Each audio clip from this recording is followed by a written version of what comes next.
Magnus the Red, Primarch of the Thousand Suns, was a figure of immense power and boundless ambition.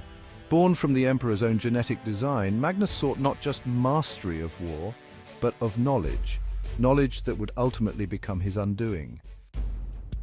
Magnus was different from his brothers. His thirst for understanding led him down the path of sorcery, tapping into powers that the Emperor had forbidden. Yet Magnus believed in his heart that this pursuit would one day protect the Imperium, even when all others warned him of the dangers of his hubris.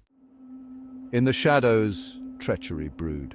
The Primarch Horus, once the Emperor's most trusted son, fell to the corrupting influence of chaos. When Magnus, through his psychic abilities, uncovered Horus's betrayal, he knew he had to warn the Emperor, no matter the cost.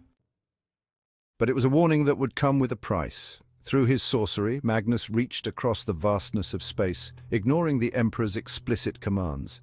In his desperation, Magnus shattered the barriers of the Imperial Palace's Webway project, a secret project that was the Emperor's greatest hope for the future of mankind. The damage was catastrophic. The Emperor, once Magnus's guiding star, was now filled with fury, for Magnus's well-intended warning had unleashed havoc on an unimaginable scale. The Emperor's wrath was swift. He ordered the Space Wolves, led by Leman Russ, to bring his rogue son to heel. And so, the fate of Prospero, the Thousand Suns' homeworld, was sealed. The assault was brutal. Leman Russ and his Space Wolves descended upon Prospero with the fire of vengeance. What had once been a planet of knowledge, art, and sorcery was reduced to ash and ruin. Magnus, heartbroken and shattered, watched as his legion fell before his eyes. His sons burned, his city crumbled, and his dreams of enlightenment were consumed by flame. His refusal to bend, his thirst for forbidden knowledge, and his defiance of the Emperor led him down a darker path. As the forces of chaos encroached upon him, Magnus saw only one way to save his legion. He made a fateful pact with the chaos god Tzeentch, forever binding his soul to the warp.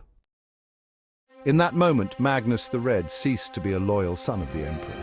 He was transformed into a demon Primarch, a creature of chaos, cursed to an eternity of damnation. His tragedy was complete. Magnus, once the brightest star among his brothers, had fallen. His story, a tale of knowledge, hubris, and betrayal, serves as a grim reminder of the cost of overreaching ambition. The trial of Magnus the Red was not a simple act of rebellion. It was the fall of a scholar, a brother, and a son. A fall that would echo across the stars and shape the fate of the Imperium forever.